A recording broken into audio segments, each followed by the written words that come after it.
All right, guys. We just talked about how Kamala Harris, the day before Super Tuesday, called for a ceasefire for the first time in this conflict between Israel and the poor citizens of Gaza. And that is very pointed because it's in direct response, I believe, to the undecided or uncommitted voting campaign that sprung up out of Michigan. And it is one of the stories that, it could be nothing. It could be a little bit of a flash in the pan activist campaign, but it clearly is making some hair stand on edge in the White House, in the Biden administration. Because in Michigan, on February 27th, we saw over 100,000 voters vote uncommitted, which is no chump change. It's 100,000 people in a primary that isn't competitive, voting to tell the president of the United States, we need you to move your position on this issue. I really can't think of any other time in American history, at least in my lifetime, I'll say, that anything close to that has ever happened. And then, that was an organized months-long campaign in a key swing state that has a high Muslim population and is very anti-Israel relative to other states. But then on Super Tuesday, we saw people scramble to organize uncommitted campaigns, and it was pretty darn successful. In Minnesota, over 18% of the Democratic primary chose not to commit to Biden. 80,000 voters in North Carolina chose uncommitted. This was a massive campaign. It's hard to organize that many people that quickly, and it worked. And I'm telling you guys, I've never actually cared about a primary vote because I live in Pennsylvania, and ever since I've been able to vote, the primaries have been decided by the time it got to me. But I am excited to go to the polls in, I think it is, and cast my vote for uncommitted. But I don't know how do you guys feel like this is we're getting a little excited over nothing here, or do you feel like this has some serious legs? I think that it definitely, like we talked in the last or the other day about this, so the proof was in the pudding, that the Biden administration is paying attention to it now. They can't ignore it anymore. And it's like we've been over many times. This is the only leverage you have against people with positions of power, is to threaten, is the threat that you won't vote for them, because that's the most important thing they care about.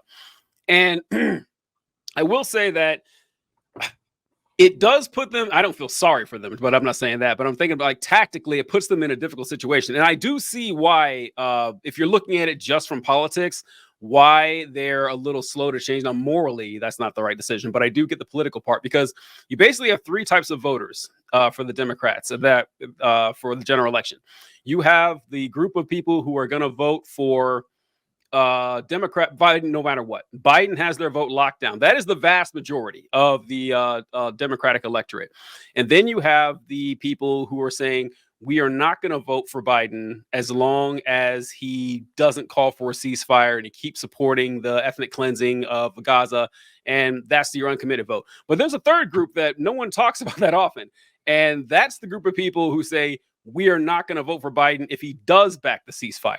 And that is the population he's worried about, because in their estimation, up until recently, that segment of the voting population was definitely bigger than the uncommitted. Well, not really uncommitted, but the people who say that they won't vote for him if he doesn't enact the ceasefire. Now, I don't know what that percentage is. I just looked up before we started the segment. I had the thought of what percentage of Democrats support a ceasefire, and it's about 75 or 80%, somewhere in that range. Mm-hmm. So that means that there's 20% who are at least okay with the ceasefire not happening. I don't know how much of that 20% says, okay, if you back a ceasefire, I'm backing out. I don't know those numbers, but they apparently think those numbers are strong enough to, just kind of soft foot around this thing. What do you think, EK? Yeah, I don't know. It like you said, it's difficult to measure that. It was difficult to measure the people who were I'm not going to vote for Biden if he doesn't back a ceasefire happen, until the uncommitted thing came around. Yes, and was oh wait, here's so let me back up just a little bit and say I think it's really good because it's a way to say, hi, here, I'm a voter. I'm voting in a primary, and one of the things that traditionally does not have a high turnout. And I am using my vote to tell you to knock this shit off. So I think that is an excellent thing to do. But like, you're right. There's no way, like, we can now measure those people, but there's no way to measure the people that maybe don't want the ceasefire to happen, that would traditionally vote for, Joe Biden. But at the same time, I would love for them to feel that, hey, you need to vote for Biden. I don't care what your opinion is, like that people like me have been getting for, the past 5 months, like for doing anything that or saying anything that's critical of Joe Biden, because like, oh, so you're gonna support Trump then? I would love for all of that shit to be directed to them now and have them have to field those damn questions, because it is tiring as hell. Let me tell you, it's like, oh, so you're supporting Trump? Like, no, I just think we need to be able to demand concessions from whoever is running for whatever elected office. You have to win my vote. You have to earn my vote. You have to make me want to vote for you. Like, if you're doing a bad job of that, then it's on me to tell you you're doing a bad job of that. I have a way, like we have a way of doing that now. Like, so I've lost my train of thought of where I'm going with this. But EK, correct me if I'm wrong. Are you a teacher by trade? I am not. Once upon a time, I was a substitute teacher. Okay.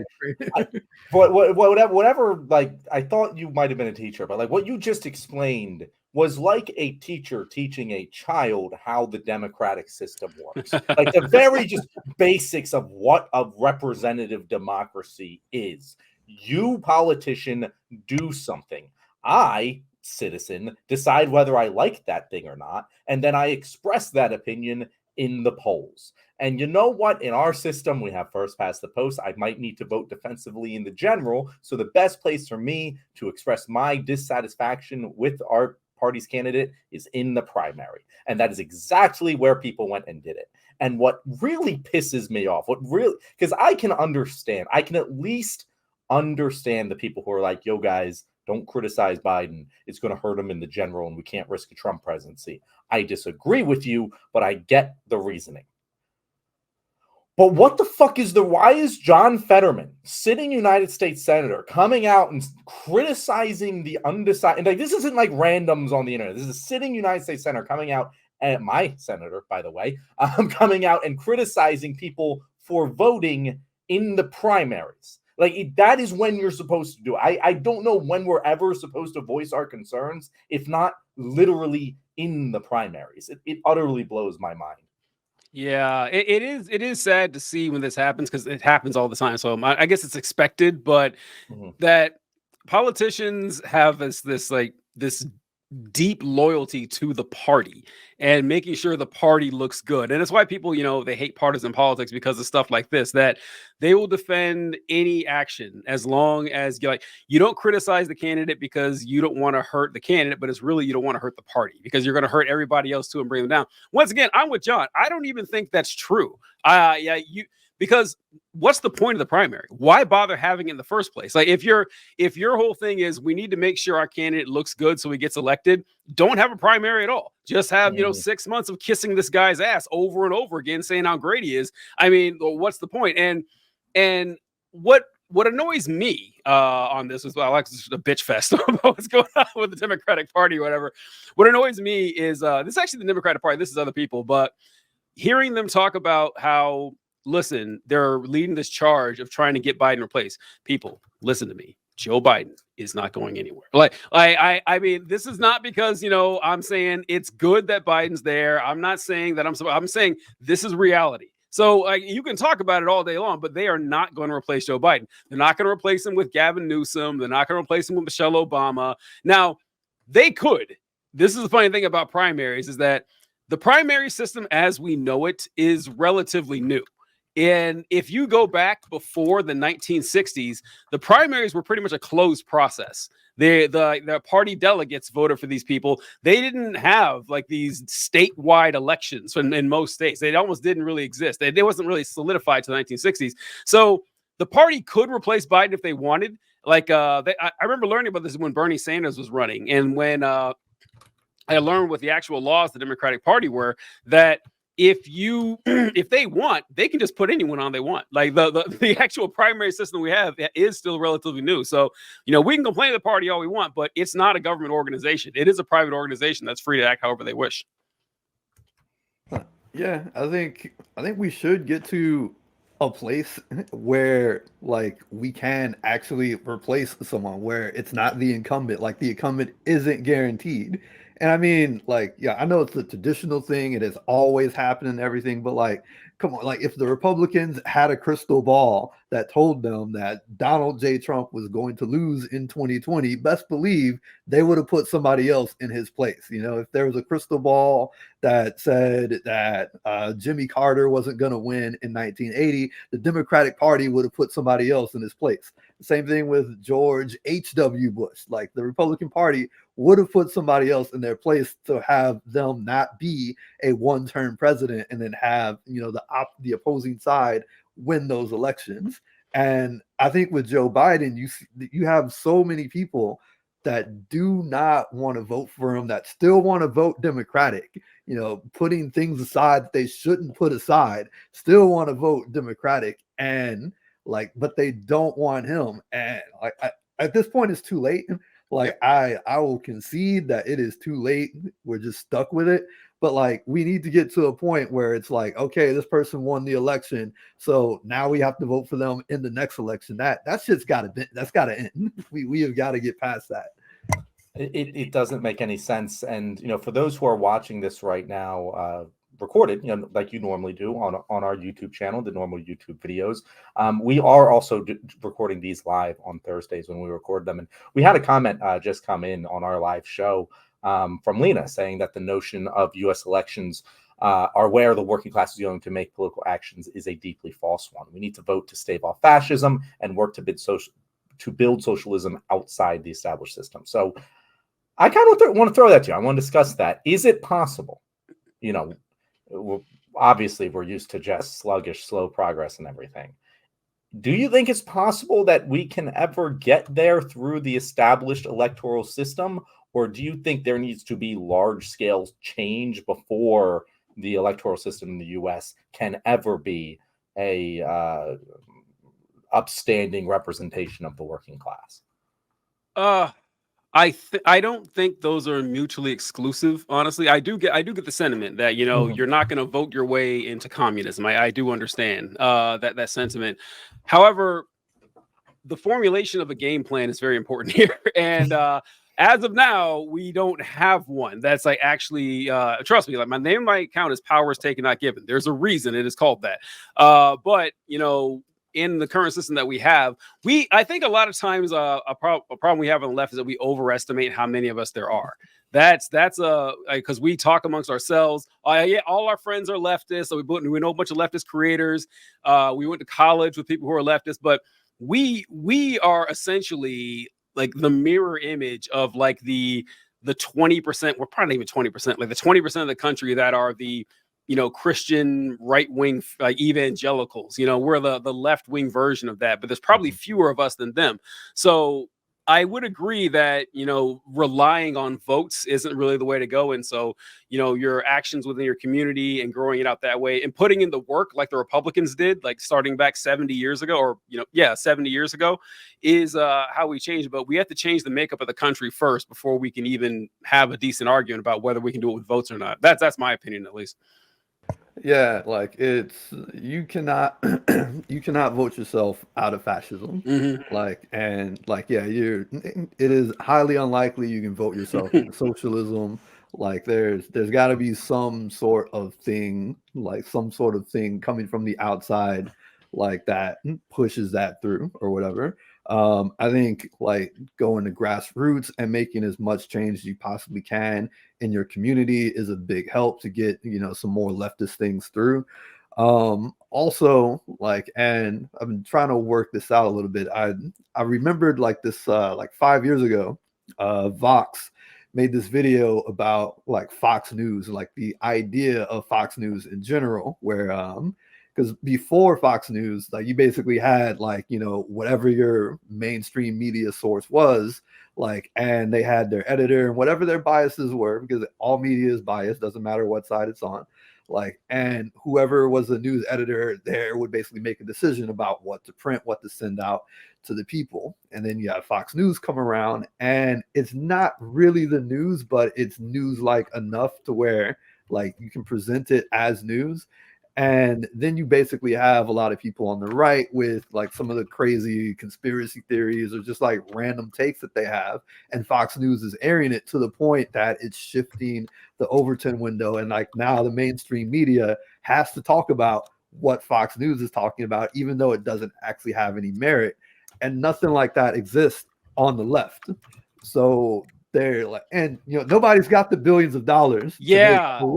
to make a leftist version of Fox News, but something like a third party candidate running in every single state, that has just enough publicity where they have to at least mention what someone else is saying on that side and get some coverage, can shift things closer back, like to the left or to the middle or whatever. Because we've got what you crazies are saying over here, and we got what you crazies are saying over here. With like, I agree with these crazies because they're like, hey, food should be free versus hey, we need to lock people up for like I don't know because they look shady. They look like they might have come from another country. So, anyways, like we need something over here like to basically shift things back and like also give voice to some of the more left like left policies that people actually agree with. Like you said that like we're kind of the mirror image of like the Christian conservative people, like the opposite of them, but like they don't actually know all of what we're about.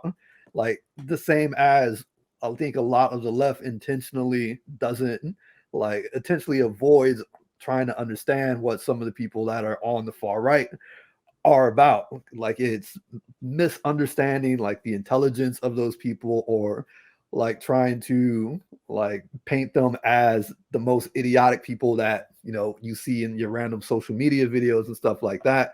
Is doing both of us a disservice. I want to say this before, John, before I forget, because I know I will. But you mentioned there's no left-wing version of Fox News, and you kind of pointed out there can't be. Like there actually can't be a left-wing version of Fox News because you needed the money to create an apparatus like that. And what billionaire is going to be out there funding 24-hour content about how workers need to seize the means of that is never going to happen. So we're at a huge disadvantage there. And I'm glad you brought up third party again, because I was going to mention this too when you were talking about replacing incumbent candidates and how the Republicans would have replaced George Bush in '92. I don't know if they would have, but even if they did, I think they still would have lost because of Ross Perot. And Ross Perot took a lot of. I can't remember how many votes he got, but it was a huge percentage of the. He didn't get any electoral votes, but his biggest of any third party ever. It was massive, and so something like that, like getting on the ticket for, it's actually gotten a lot harder to get on a ticket for a third party since then. A big coincidence, But it would need to be someone, ironically, like a Donald Trump, like someone who was already a celebrity that already had high name recognition, who was wildly entertaining. Like the only person he wouldn't be my ideal candidate, but like a Jon Stewart or a Jesse Ventura or something like that, someone who already has major name recognition, who's like entertaining as hell and would run as a spoiler candidate. That could be something like that to get them, more used to the idea of the two parties. Sorry, John, I knew I'd forget that before you said that. Go ahead. No. I wanted to just kind of give my opinion on the question I presented to wrap this topic up. But since you brought it up, yeah, I don't say this lightly. I say this with intense seriousness. If I could guarantee a Jon Stewart presidency, I would cut off a limb for it. Like if I knew, guarantee it, I'd make that sacrifice for this country, because yeah, that's exact. I've said it before, TJ, how like there's nothing that has radicalized me more than the liberal moderacy of Joe Biden's presidency. But there's nothing that has made me more convinced that a socialist president could make substantial change than Donald Trump. Because Donald Trump proved to everyone, for all the world to see, that even an idiot can take on the administration if they hit the right note. They can. The Republicans did not want Donald Trump. Nope. All of the establishment powers on both the left and the right fought against Donald Trump. But once he consolidated that support and power, he can't get rid of it. Like no matter what he does, he's now the guy. And if we had someone like that on the left who just takes the presidency, it filters all the way down. Because you see the far right popping up in Congress now, like constantly, the same thing would happen on the left, except like those people wouldn't be incompetent idiots. All right, guys, thank you for watching another episode of The Left Wing. I'm John Cooper from Counterpoint Politics, and I cannot thank you enough. You are the reason that the algorithm shows our videos to other people. And if you happen to just be watching the episode we made this week about how we need to put more left-wing people into power, well, that is the one tiny thing you can do to contribute to that effort. Someone else who is contributing to that effort is our recurring guest and good friend, E.K. Powell. I want him to tell you exactly where you can find him if you haven't followed him already. Hey, what's up, everybody? I'm E.K. Powell. I am What's Good English on YouTube, on Instagram, and on TikTok. I started out making a lot of content about African American English and like basically linguistics thing, how linguistics is kind of used as a bit of a discriminator and stuff like that. But I also make a lot of political content now. Sort of got awakened by some other creators in the field, like these two wonderful gentlemen here, and just couldn't stay silent on some issues. So you'll see a little bit of language stuff and some political stuff, some economic stuff and stuff like that. For me, I've said stuff like so many times, but thank you so much for having me on the episode. I really appreciate it. Hey, want to thank you all for watching the show, and I want to thank EK for doing the show in English, because he does not have to do that. The man speaks 9 languages. I'm not joking. So, you know, you really did us a favor here by making this, intelligible to us morons up here. But thank you guys for watching the show. Feel free to check out the rest of our stuff. We have episodes that come out pretty much every day, and check out EK's content. We'd all appreciate it. Thanks so much.